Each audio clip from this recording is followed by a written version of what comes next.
আপনার হোটেলের জন্য আমার মেয়ের বিয়ে পিছিয়ে যাবে না। আপনার যেরকম মেয়ের বিয়ে, আমার তো ছেলের বিয়ে। আপনার যদি অ্যাডজাস্ট না করেন তাহলে আপনার মেয়ের বিয়ে পিছোতে নাই পারে, কিন্তু আমার ছেলের বিয়েটা পিছোতে পারে।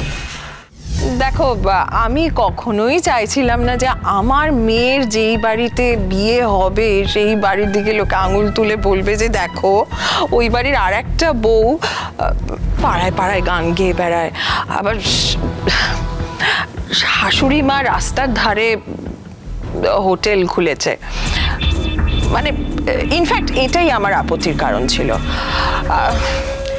কিন্তু তারপর ভেবে দেখলাম কি বলতো, যে এই তো 2 মাস পরেই তো ওরা বিদেশে চলে যাবে, ওরা তো আলটিমেটলি এখানে থাকবে না, তো মানুষ আর বলার সুযোগ কদিন পাবে বলো।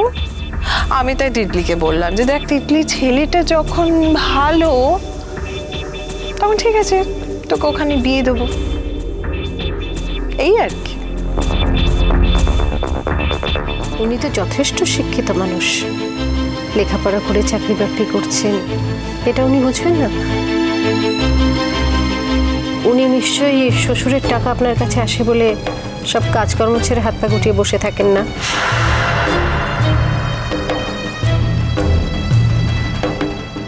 অবশ্য আমি ঠিক জানি না, মানে আমি তো এই প্রথম আপনাদের সঙ্গে আলাপ হচ্ছে। আমার মনে হয় আসল কথা থেকে আমরা বেশ দূরে সরে যাচ্ছি। এদের বিয়ের দিন কবে হবে একটু বলো না বৌমা। দেখুন, 2 মাস পরেই যখন ওরা বিদেশে যাবে আর বিয়েটা যখন আমাদের দিতেই হবে, তখন আর 2 মাস অপেক্ষা কেন করতে যাব বলুন। সামনের মাসের 12 তারিখে শুভ দিন আছে, বুঝলেন তো, আর আমরা সবাই কমফোর্টেবল, তাই ওই দিনেই ওদের বিয়েটা হবে।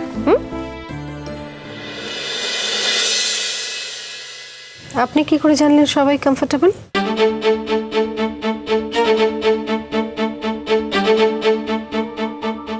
মা, একটা ভালো দিন আছে, আর তাছাড়া আমরা তো আগেই বলে দিয়েছি আমাদের কোনো অসুবিধা নেই। না, তোমার কি ওই দিন কোনো অসুবিধা আছে? আমার ওই দিন একটা বড় অর্ডার আছে, আমি পারবো না। আপনার হোটেলের জন্য আমার মেয়ের বিয়ে পিছিয়ে যাবে না, তার জন্য আপনাকেই কম্প্রোমাইজ করতে হবে, স্যাক্রিফাইস করতে হবে।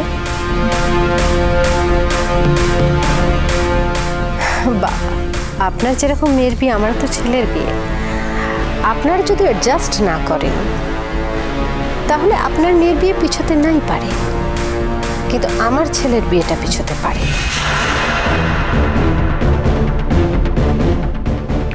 যেহেতু ওরা দুজন দুজনকেই বিয়ে করছে, তাই বিয়েটা পিছোতে পারে না ম্যাডাম।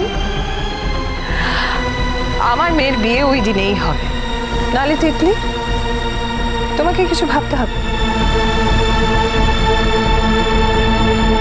টিনটিন, তোমার কোনো প্রবলেম আছে?